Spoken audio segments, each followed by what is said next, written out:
जय हिंद प्यारे साथियों, कैसे हो आप सब। बिल्कुल मस्त होंगे, स्वस्थ होंगे। यू विक्टर ज्ञान यूट्यूब चैनल पर आप सभी का बहुत बहुत स्वागत है। इस वीडियो में हम डिटेल से डिस्कस करने वाले हैं मध्य प्रदेश में जो आंगनबाड़ी पर्यवेक्षक की जो भर्ती निकली हुई है उसकी सैलरी के बारे में, कि यदि आप मध्य प्रदेश में आंगनबाड़ी पर्यवेक्षक बनते हो तो आपको कितनी सैलरी मिलेगी, आपको कौन कौन से अलाउंस मिलेंगे, इन सभी के बारे में बिल्कुल डिटेल से और सिस्टमेटिक तरीके से इस वीडियो में हम चर्चा करने वाले हैं। तो अब हम अपने इस वीडियो की शुरुआत करते हैं और एक एक करके मैं आपको सारी चीज़ें बिल्कुल अच्छे तरीके से समझाता हूँ।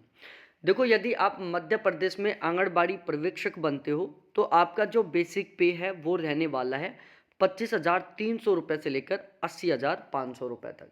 ये बाकायदा नोटिफिकेशन में लिखा हुआ है। और अब हम बात करते हैं कि आपकी पहले महीने की सैलरी किस तरीके से तैयार होगी, आपको कौन कौन से अलाउंस मिलेंगे, इन सभी के बारे में। तो जैसे आप मध्य प्रदेश में आंगनबाड़ी पर्यवेक्षक बनते हैं तो आपका जो पहले महीने का बेसिक पे है वो रहने वाला है 25,300 रुपये। तो 25,300 रुपये ये आपका पहले महीने का बेसिक पे रहने वाला है, मतलब आपकी सैलरी की शुरुआत 25,300 रुपये से होने वाली है। उसके बाद आपको सबसे पहला जो अलाउंस मिलेगा उसका नाम है डीए, जिसको हम डीएनएस अलाउंस बोलते हैं, महंगाई भत्ता बोलते हैं, जो कि फ़िलहाल में 53% है मध्य प्रदेश में। तो यदि मैं 25,500 रुपये का 53% निकालता हूँ तो ये निकल कर आता है 13,409 रुपये। तो 13,409 रुपये ये आपका डीए हो गया, डीएनएस अलाउंस हो गया, महंगाई भत्ता हो गया। उसके बाद में आपको मिलता है एचआरए, जिसको हम हाउस रेंट अलाउंस बोलते हैं। देखो, एचआरए के मामले में मध्य प्रदेश स्टेट को मध्य प्रदेश गवर्नमेंट ने 3 कैटेगरी में डिवाइड कर रखा है, 3%, 5% और 10%। यदि आपकी पोस्टिंग मध्य प्रदेश के बड़े शहरों में होती है तो 10% एचआरए मिलेगा, बिल्कुल गांव में होती है तो 3% एचआरए मिलेगा, और बीच के कैटेगरी के शहरों में होती है तो आपको 5% एचआरए मिलेगा। तो यदि हम 25,300 रुपये का 10% एचआरए कैलकुलेट करते हैं तो ये निकल कर आता है 2,530 रुपये।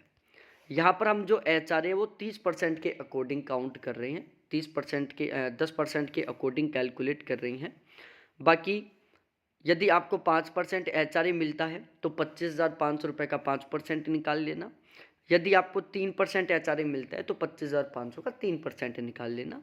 यहाँ पर हम 10% के अकॉर्डिंग कैलकुलेट कर रहे हैं। तो आपको केवल यही मिलने वाला है, ट्रांसपोर्टेशन अलाउंस आपको मिलेगा नहीं। और इन तीनों को मिलाकर आपकी पहले महीने की ग्रोस सैलरी बनेगी 41,239 रुपये। ये आपकी पहले महीने की ग्रोस सैलरी बनी है, बेसिक पे, डीए और एचआरए इन तीनों को मिलाकर। उसके बाद आपकी सैलरी में कटौतियां होंगी, जिसमें सबसे पहले जो आपका डिडक्शन होगा वो एनपीएस का होगा, जिसको हम न्यू पेंशन स्कीम बोलते हैं।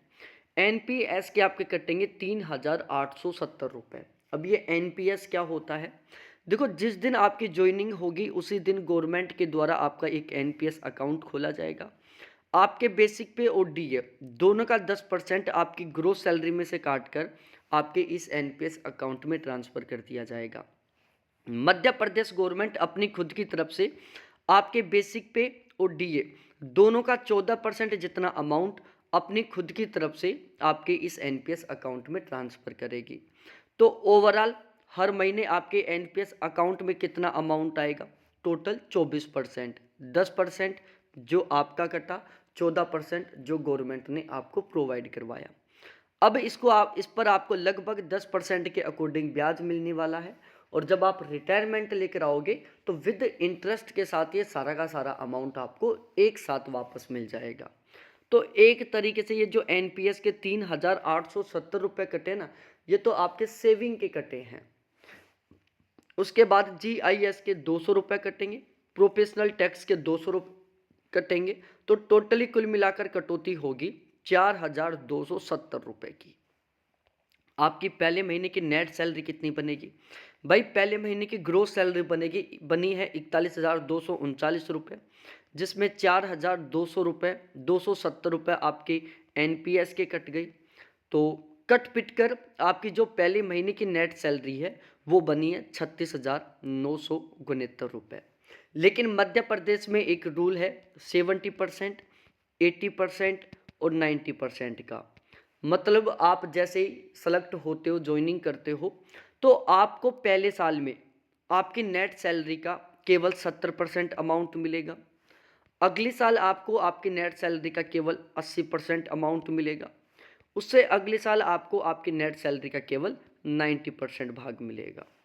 तो यहाँ पर हम पहले साल की पहले महीने की सैलरी के बारे में बात कर रहे हैं। तो यदि मैं 36,969 रुपये का 70% निकालता हूँ, तो ये निकल कर आता है 25,878 रुपये। तो ये 25,878 रुपये होंगे जो पहले महीने आपके अकाउंट में ट्रांसफ़र होंगे यदि आप आंगनबाड़ी पर्यवेक्षक बनते हैं मध्य प्रदेश में। अब सैलरी बढ़ेगी किस तरीके से? देखो, आपका जो बेसिक पे है वो हर साल 3% के अकॉर्डिंग बढ़ेगा हर साल। इसके अलावा जो डीए है साल में 2 बार बढ़ेगा, एक बार जनवरी में और दूसरी बार जुलाई में बढ़ेगा। अब ये कितना बढ़ेगा ये डिपेंड करता है गवर्नमेंट के ऊपर, लेकिन एवरेज मानकर चलो कि 5 से 8% के बीच में आपका हमेशा डीए बढ़ने वाला है हर साल। साल में 2 बार बढ़ेगा, जनवरी में लगभग 2 से 4% के बीच में और जुलाई में वही 2 से 4% के बीच में। अब ये कितना बढ़ता है वो तो गवर्नमेंट पर डिपेंड करता है, बाकी लगभग पिछले 3-4 साल से इतना बढ़ रहा है। तो इस तरीके से ये आपका सीन रहने वाला है। बहुत अच्छे खासे तरीके से आपकी सैलरी में इंक्रीमेंट होगा। रिटायरमेंट के दौरान आपको बहुत अच्छा खासा अमाउंट मिलेगा, बहुत अच्छी खासी सैलरी रहेगी। तो सब कुछ आपको अच्छे से समझ में आ गया होगा। तो वीडियो को लाइक करो, दोस्तों के साथ शेयर करो और चैनल को ज़रूर सब्सक्राइब करो। बहुत बहुत धन्यवाद आपको देखने के लिए। Thanks, bye.